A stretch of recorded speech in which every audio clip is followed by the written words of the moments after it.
Assalamualaikum warahmatullahi wabarakatuh. My name is Nisra San Putri, and my student number is 166. And today I will read and translate Chapter 1 of story titled Robinson Crusoe. So here it is. Chapter 1. I was born in year 1932 in the city of New York in England. My father was a My father was of a good family. He was a merchant from Bremen in Germany. He settled in England and made his fortune in trade. Then he married. My mother's family name was Robinson. I was baptized Robinson Crusoe. However, in England, we were always called Crusoe, so my friends call me Robinson Crusoe. I had two brothers. One became a soldier and was killed in battle against the Spaniards. I don't know what happened to my other brother. My father hoped I would study law, but I want to go to the sea. Although my mother and father did not want me to go, my desire was so strong, and I ignored their wishes. My father was a wise and serious man. He said that if I stayed at home, my life would be easy and pleasant. Only desperate men, for very fortunate men, went aboard, he said. I was neither desperate nor very fortunate. Mine was the middle state, and he thought that the middle state was the best. The poor had a difficult life, and the rich were hated by the poor, said he. In the middle state, a man could be happy. Kings often regretted that they were not born in a middle state, and wise men prayed to have neither poverty nor wealth. He said that the greatest misfortunes in life were suffered by the rich and the poor. Only the man in the middle state can live in peace. He said that moderation, quietness, and good health were the condition of the middle state. He begged me not to abandon this happy condition. He told me that he had begged my brother not to become a soldier for the same reason. However, my brother had run away to the army, and now he was dead. He said that God would not bless me if I went to the sea, and that I would be sorry I had ignored my father's advice. Aku lahir di tahun 1632 di New York City, di England. Ayahku dari keluarga yang baik. Dia adalah seorang penjual dari Bremen di Jerman. Dia uh, settle di Inggris dan membuat keberuntungannya uh, penjualan. Dia menikahi ibuku, dia menikah. Ibuku, keluarga ibuku bernama Robinson. Aku dibaptis, aku dibaptis bernama Robinson Crusoe. Di Inggris kita selalu dipanggil Crusoe. Jadi teman-temanku memanggilku Robinson Crusoe. Aku punya dua saudara laki-laki. Satu jadi tentara dan terbunuh di medan perang. Dan aku tidak tahu apa yang terjadi oleh saudaraku yang lain. Ayahku berharap aku akan belajar law. Aku akan belajar hukum, tapi aku ingin pergi ke laut. Ibuku dan ayahku tidak ingin aku pergi, walaupun ibu dan ayahku tidak ingin aku pergi. Keinginanku sangat kuat dan aku tidak memedulikan harapan mereka. Ayahku adalah orang yang bijak dan serius. Dia bilang kalau misalkan aku tinggal di rumah, hidupku akan mudah dan baik-baik saja. Hanya orang yang putus asa, hanya orang yang putus asa dan yang tidak sangat beruntung yang pergi keluar, katanya. Aku bukan dua-duanya. Uh, aku ada di tengah-tengah. Dan dia berpikir kalau di tengah-tengah itu adalah yang paling baik. Orang miskin memiliki hidup yang susah dan orang kaya dibenci oleh orang yang miskin, katanya. Di tengah-tengah, di state tengah-tengah, seseorang laki-laki akan bahagia. Raja kadang menyesal kenapa dia tidak lahir di kalangan tengah. dan orang yang, eee, bijak ber berdoa agar dia tidak memiliki kemiskinan maupun, kekayaan. Dia bilang kalau orang yang paling, eee, keberuntungan orang yang paling besar di sebuah hidup itu ketika dia tersiksa oleh yang kaya dan yang miskin. Hanya orang yang ada di kalangan tengah yang bisa hidup di, kedamaian. Dibilang itu, eee, dengan ke ketenangan dan, eee, apa namanya, kesehatan yang baik adalah kondisi yang sangat adalah kondisi orang kalangan tengah. Dia memohon kepadaku untuk tidak mengabaikan kondisi yang baik ini. Dibilang kepadaku, eee, dia bilang kepadaku kalau dia sudah, memohon kepada saudaraku untuk pergi menjadi tentara, untuk apa, alasan yang sama. However, eee, saudaraku itu lari ke army, ke tentara dan sekarang dia mati. Dia bilang kalau Tuhan tidak akan memberkahiku jika aku pergi ke laut dan itu akan dan aku akan merasa bersalah dan karena aku telah mengabaikan, saran ayahku. During the last part of his discourse, the tears ran down his face, especially when he spoke of my mother. When he said that I would regret my choice, he was so moved then that he could say no more. I was sincerely affected by his words and decided not to think of going aboard anymore. But alas, in a few days I began to dream of the sea again. I spoke to my mother. I told her that I still desired to go to the sea and that nothing else would make me happier. I said that I was 18 years old, too old to be in another profession. I asked her to persuade my father to let me go to sea. This made her very angry. She said that it would be useless to speak to my father. If I want to ruin myself, she said, there was nothing she or my father could do to stop me. However, they would never agree to it. A year later, I ran off to sea. This is how it happened. One day, I went to the port of Hull. A friend of mine was going by the sea to London in his father's ship. He asked me to go with him. Since it will cost me nothing, I decided to go without even telling my mother and father. Thus, on the 1st of September, 16 and 51, I went up on board a ship for the first time. Di tengah-tengah, eee, di tengah-tengah penyampaian sarannya, penyampaian nasihatnya, air mata keluar dari matanya dan menuruni wajahnya. A Apalagi ketika dia sedang berbicara tentang saudaraku. Ketika dia bilang kalau aku akan menyesali pilihanku, aku dia aku merasa sangat tersentuh dan dia tidak bisa berkata apa-apa lagi. Aku sangat tersentuh dengan kata-katanya dan aku, eee, berpikir untuk tidak jadi pergi keluar. Tapi mau bagaimana lagi, di beberapa hari kemudian aku masih, memulai mimpiku untuk pergi ke laut lagi. Aku berkata kepadanya kalau aku masih ingin pergi ke laut dan aku tidak punya apapun lagi untuk bisa membuatku senang. Aku bilang kalau aku di situ Aku bilang kalau aku tuh udah 18 tahun, terlalu ibuku bilang aku sudah 18 tahun, terlalu tua untuk memulai, profesi baru.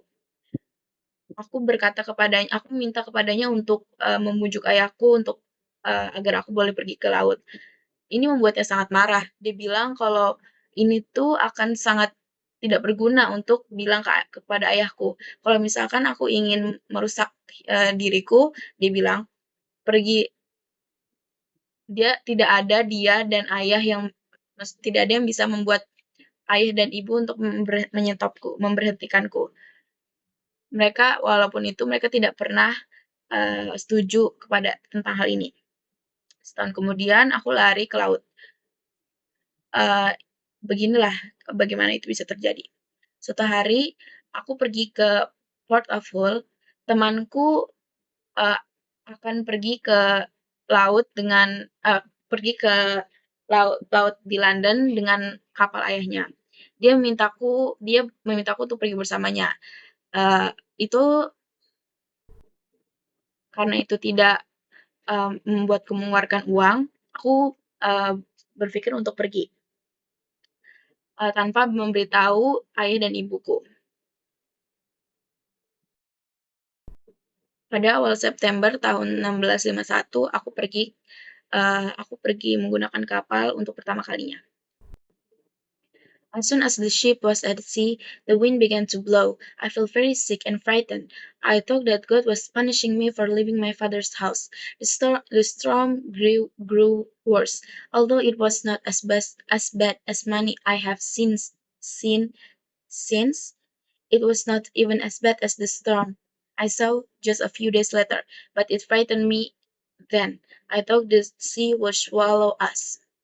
I swore to God that if I lived, I would return to my father's house and never go to sea again. The next day, the sea grew calm and sun shone. I no longer felt sick or frightened. My friend said, "Well, Bob, how do you feel? Were you afraid?" "I was a terrible storm. It was a terrible storm," said I.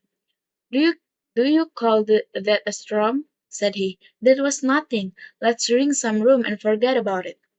We drank the rum, and I forgot my promise to God. A few days later, there was a really terrible storm. The waves were as high as mountains. I was very frightened. I felt sorry that I had forgotten my promise to God. The sailors began to cry out that the ship would founder. Fortunately, I did not know what the word founder meant. I saw the captain and some other praying to God. At last we were rescued by a boat from another ship. As we escaped, we saw our own ship go down. It was only when that I understood the word founder. When we reached the shore, the people were very kind to us. They gave us money to return to Hull or continue to London as we placed. If I had returned home, I would have been happy. My father, like the father in Chris's story of the prodigal son, would have welcomed me, but I was foolish and I did not go home. The captain, who was my father's friend, said to me, "Young man, you should never go to sea again." "Why, sir?" said I. "Will you never go to sea again?" "That is different," said the captain. "The sea is my profession. It is my duty to go to sea. But you made this voyage to see if you like it. God has shown you that the sea is not for you. Perhaps that is why my ship foundered. You are like Jonah of the Bible story. I am sorry I never allowed you on my ship. I went to London by land. How unwise young people are! They are not afraid to sin, but they are afraid to seem foolish. I signed up for a voyage to Africa. I should have signed up as a sailor. I could have learned the sailor's profession. In time, I might even have become a captain. However, I was made the worst choice, and I chose to go to sea as a gentleman. Therefore, I had no duties on the ship, and I had no chance of learning to be a sailor. I met a captain of a ship that had been on the coast of Africa. He had made good profits from the voyage and was eager to go again. He asked me to go with him as a companion. He said that I need not pay for the voyage. If I had any money, he said, he would show me how to make a profit in trade. Artinya lagi. Saat kapalnya sudah ada di laut, angin mulai meniup. Aku merasa sakit dan takut. Aku merasa mual dan takut. Aku berpikir bahwa Tuhan telah menghukumku karena meninggalkan rumah ayah. Aku uh, the storm grew worse. Badai mulai menerjang makin dahsyat. Aku berpikir ini tidak seburuk yang pernah aku lihat. Ini bahkan tidak seburuk badai yang aku lihat beberapa hari setelahnya. Tapi ini membuatku takut. Aku berpikir apa laut akan menelan kami. Aku berjanji kepada Tuhan kalau jika aku hidup, aku akan kembali ke rumah ayah dan tidak akan pernah ke laut lagi. Hari berikutnya, laut tenang dan matahari bersinar. Aku tidak lagi merasa mual atau takut. Temanku berkata, "Eh, Bob, bagaimana perasaanmu? Apakah kamu takut?" "Itu adalah badai yang mengerikan," kataku. "Kamu memanggil itu badai," katanya. "Itu bukan apa-apa. Ayo kita minum rum dan lupakan tentang itu." Kita minum rum dan aku lupa tentang janjiku kepada Tuhan. Beberapa hari kemudian ada sebuah badai yang sangat mengerikan. Ombaknya setinggi gunung dan aku sangat ketakutan. Aku merasa soli me memeras merasa aku merasa, merasa ma aku merasa bersalah karena melupakan janjiku kepada Tuhan. Beberapa hari kemudian, nggak, eee, para pelaut, mulai menangis dan kapal mulai tenggelam. Aku tidak tahu apa kata founder. Aku melihat kapten dan, orang-orang yang lain, berdoa kepada Tuhan. Sampai pada akhirnya kita diselamatkan, oleh oleh kapal dari kapal lain. Saat kita selamat, kita melihat kapal kita tenggelam. Aku baru tahu kalau itu yang dinamakan founder. Ketika kami telah mencapai pantai, orang-orang sangat baik kepada kami. Mereka memberikan kami uang untuk kembali ke Hull untuk melanjutkan ke London. Jika aku kembali ke rumah, aku akan sangat senang. Ayahku akan merasa sangat senang seperti yang ada di cerita uh, Chris of the Prodigal Son dan akan sangat menyambutku. Tapi aku adalah orang yang bodoh dan aku tidak kembali ke rumah. Kapten yang adalah seorang teman ayahku berkata kepadaku, "Anak muda, kamu tidak seharusnya pergi ke laut lagi." "Kenapa Tuan?" kataku. "Apakah kamu tidak akan pergi ke laut lagi?" "Ini berbeda," kata kapten. "Eee, Laut adalah profesiku, ini adalah tugasku untuk pergi ke laut. Tapi kamu membuat perjalanan ini untuk melihat apakah kamu menyukainya. Tuhan telah menunjukkan kepadamu kalau laut itu untukmu dan, mungkin itulah kenapa, kapalku tenggelam. Kamu seperti Jonah di cerita Bible dan aku minta maaf, aku tidak akan pernah membolehkanmu untuk berada di kapalku lagi." Aku pergi ke London dengan lewat darat, eee, sangat tidak bijak, sangat, pemuda pemuda yang sangat tidak bijak. Mereka tidak takut kepada dosa, tapi mereka takut untuk terlihat bodoh. Aku mendaftar untuk perjalanan ke Afrika. Aku seharusnya mendaftar sebagai, pelaut. Aku akan bisa belajar sebagai, profesi pelaut. Mungkin suatu saat aku bahkan akan menjadi kapten. Bagaimanapun aku selalu membuat, eee, pilihan yang paling buruk dan aku malah memilih untuk pergi ke laut sebagai gentleman. Setelahnya aku tidak punya pekerjaan apapun akhirnya di kapal dan aku jadi tidak punya kesempatan untuk belajar menjadi pelaut. Aku bertemu dengan kapten kapal yang ada di Coast of Africa. Eee, dia membuat dia membuat, eee penawaran yang bagus dari pelayaran ini dan sangat ingin pergi lagi. Dia memintaku untuk pergi bersamanya, untuk menemaninya. Dia bilang kalau aku tidak perlu membayar untuk perjalanannya.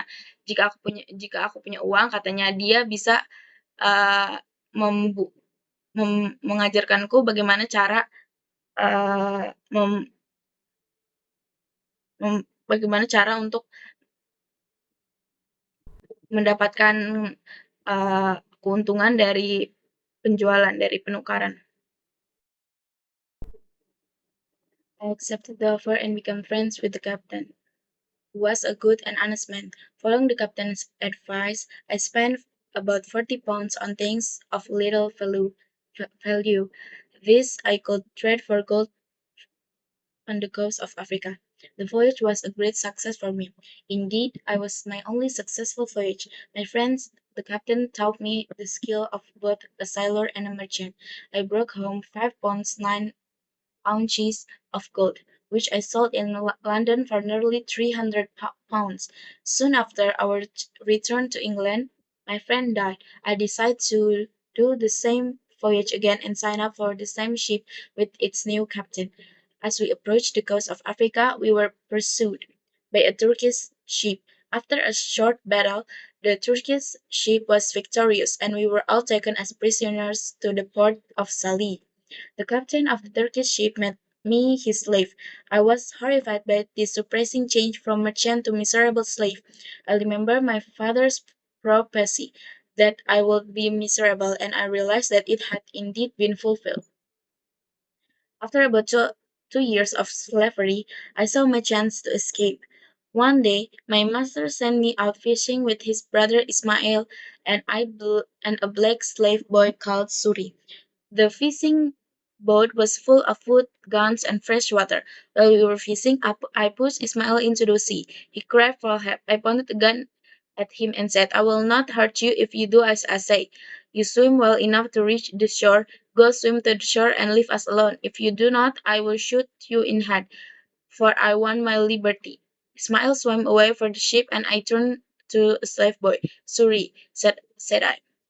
If you will be faithful to me, I will make you a great man. If not, I will throw you into the sea too. The boy smiled and promised to be faithful to me. We sailed along the coast of Africa. Close to the shore, sometimes we heard lions and other wild beasts. We need fresh water, but we were afraid to go ashore for fear of wild beasts and savages. Suri said that he would go ashore to get water and I should wait in the boat. Why should you go, Suri? I asked. Why should I not go and you wait in the boat? Suri replied in a word that made me love him ever after. A wild man, oh, if wild men come, they will eat me and you will escape. Well, Suri, I said, we will both go. If wild men come, we will kill them and they will eat neither of us. We went ashore and got fresh water, and we were returning to the boat. We saw a lion on the beach. I aimed the gun and shot. Sura and I took the skin of the lion, for I thought it might be of some value. We sailed along the coast for 10 days. I hoped that we would meet a European trading ship and be safe, but we did not meet one. Sometimes we saw people on the shore. Their skin was black and they were naked. Once I thought of going ashore to meet them, but Suri advised against it.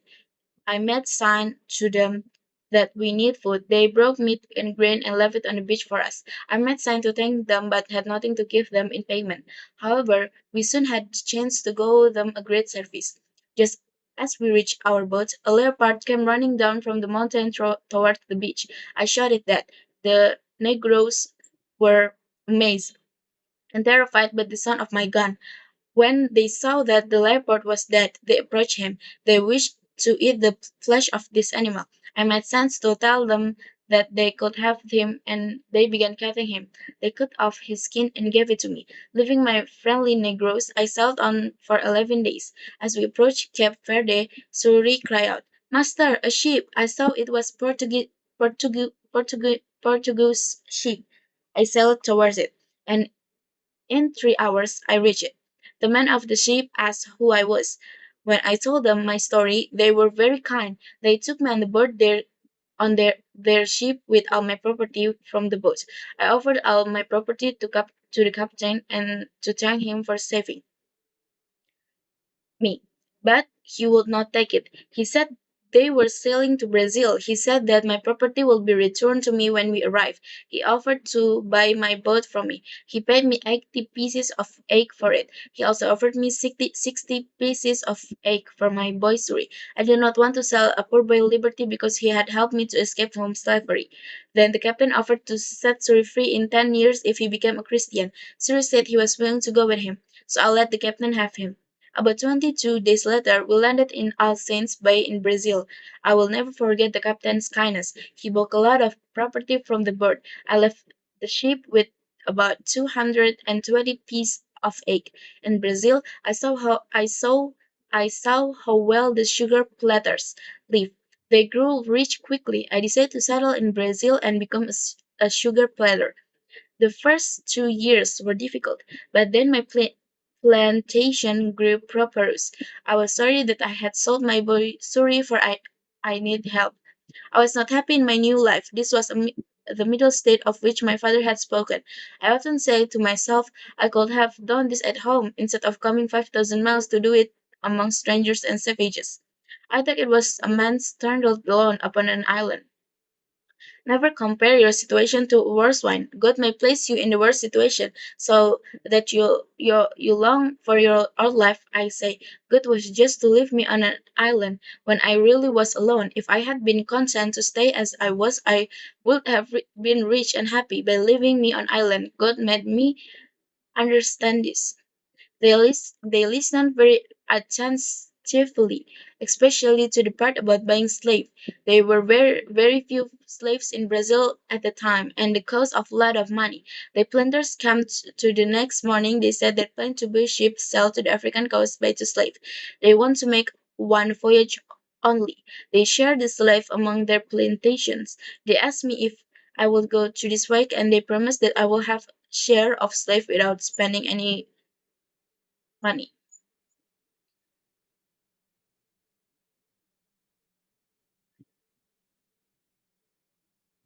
Though I was a good swimmer, I could not get my breath in this stormy sea.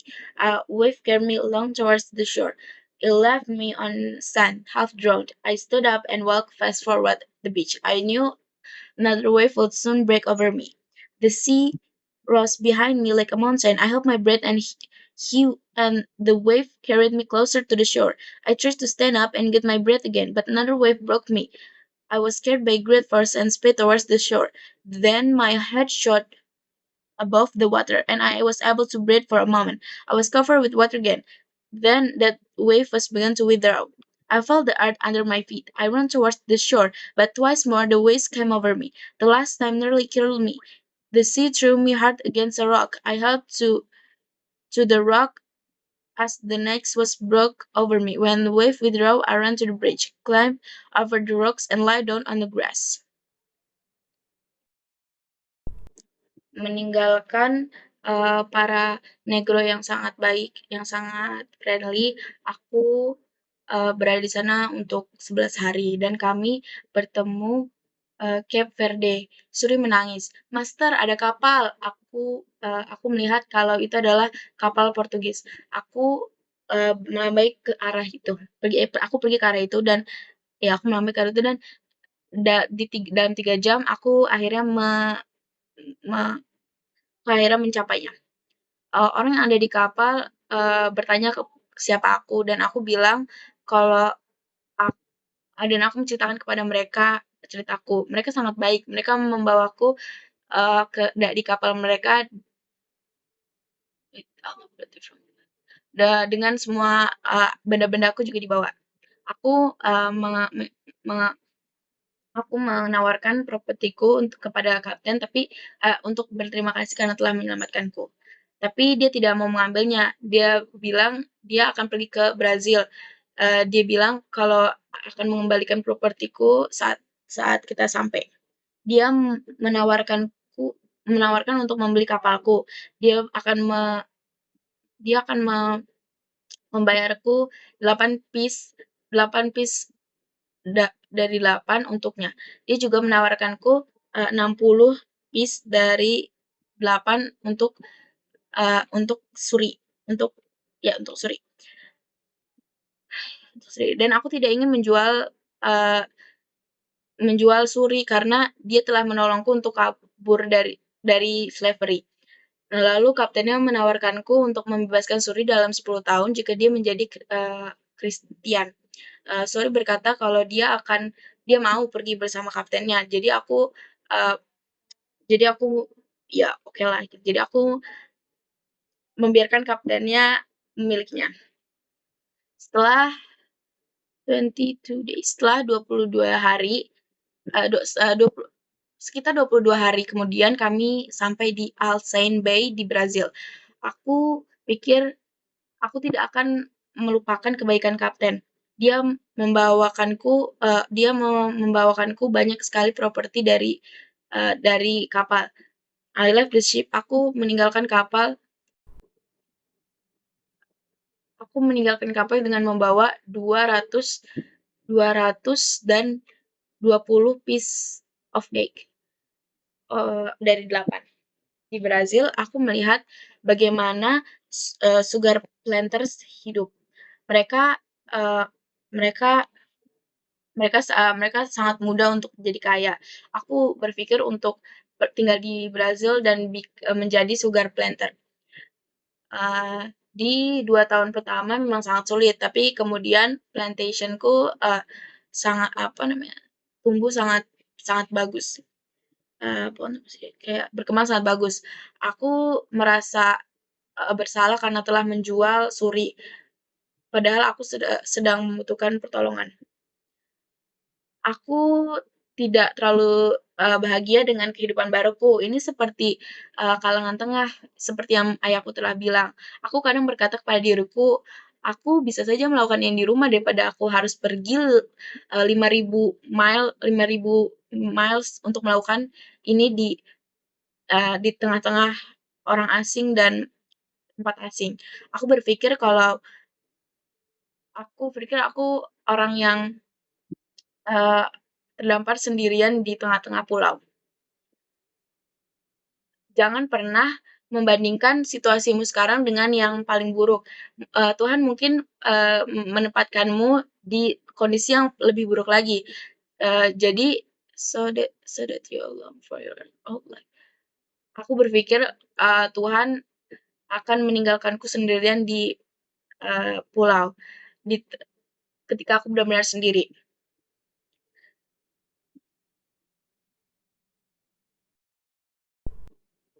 Tuhan akan meninggalkanku di sebuah pulau di mana aku benar-benar sendiri. Jika aku tetap tinggal, aku akan menjadi kaya dan bahagia. Dengan menyembunyikanku di sebuah pulau, Tuhan membuat aku mengerti ini. Kapten kapal Portugis menyarankan aku untuk mengirim uang ke sana. Aku pernah bertemu dengan seorang teman di London. Temanku memberiku uang dalam bentuk barang-barang Inggris. Ketika mereka tiba, saya pikir keuntungan saya dibuat. Saya menjual barang dengan harga yang saya dapatkan sekitar 400 pound. Segera setelah saya mendapatkan uang ini, menganggap diri saya seorang Nox Slaven. Berpikir saya seorang Negro slave. Setelah 4 tahun, saya telah mempelajari bahasa tersebut dan menjalin pertemanan baru di antara sesama penanam. Saya memberitahu mereka tentang perdagangan budak negro di pantai Afrika. Jika pedagang mengambil pisau, kapak, dan barang-barang lain yang nilainya kecil di tengah-tengah, dia bisa menukarnya dengan emas dan budak. Mereka mendengarkan dengan penuh perhatian, khususnya bagian tentang membeli budak. Di sana kami sangat sedikit budak di teral pada saat itu, dan harganya sangat mahal. Perantis mereka datang ke Ming berikutnya. Mereka mengatakan berencana membeli kapal dan berlayar ke Afrika dengan biaya untuk membeli uh, budak. Mereka ingin membuat saya berlayar saja. Anda berbagi budak di antara perkebunan mereka. Mereka berkata kepada saya apakah akan melakukan perjalanan ini dan berjanji bahwa saya akan berbagi budak tanpa mengeluarkan uang. Saya setuju untuk pergi. Saya naik kapal pada tanggal 1 September 1659, tepat 8 tahun setelah pelayaran pertama saya dari Hull. Kami berlayar ke pantai Cape Este Agustino, lalu kami ke arah daratan. 12 hari kemudian, badai menghantam kapal kami. Selama 12 hari, angin bertiup kencang. Setiap hari saya berharap laut menelan kami. Pada hari ke-12, cuaca sedikit lebih tenang. Kapal itu penuh dengan air, jadi saya menyarankan kapten untuk berlayar ke Barbados. Saat kami berlayar, badai lain menghantam kami. Angin meniup kami jauh dari jalur perdagangan. Jika kami datang ke darat, kami mungkin akan dimakan oleh dimakan savages. Suatu pagi, seorang pilot berteriak, "Mendarat!" Kami berlari keluar untuk melihat. Tapi saat itu kapal menabrak pasir. Ombak pecah di atas kapal dan kami pikir kami semua akan mati. Kami tidak bisa memindahkan kapal dari pasir. Kami yakin kapal itu akan segera pecah berkeping-keping. Karena itu kami naik ke perahu dan meninggalkan kapal. Kami mendayung melalui air liar itu menuju daratan. Mengetahui bahwa kami mendayung menuju bahaya terbesar kami, kemudian gelombang besar datang dan perahu terbalik. Meskipun saya perenang yang baik, saya tidak bisa bernapas di laut yang berbadai ini. Ombak membawaku ke tepi pantai. Itu meninggalkan saya di atas pasir, setengah tenggelam. Aku berdiri dan berjalan cepat menuju pantai. Saya tahu gelombang lain akan segera menghancurkan saya. Laut menjulang di belakangku seperti gunung. Aku menahan napas dan ombak membawaku lebih dekat ke pantai. Aku mencoba untuk berdiri dan mengatur napas lagi, tapi gelombang lain menerpa aku. Aku dibawa dengan kekuatan dan kecepatan tinggi menuju pantai. Kemudian kepalaku melayang di atas air dan aku bisa bernapas sejenak. Aku diselimuti air lagi, lalu gelombang itu juga mulai surut. Aku merasakan eee, bumi, tanah di bawah kaki saya. Aku berlari menuju pantai, tetapi 2 kali lagi gelombang datang untuk menghampiriku. Terakhir kali hampir membunuhku. Laut mengempaskanku dengan keras ke batu karang. Aku berpegangan pada batu saat gelombang berikutnya menerjangku. Saat ombak surut, aku lari ke pantai, memanjat bebatuan dan berbaring di rerumputan. Thank you. Wassalamualaikum warahmatullahi wabarakatuh.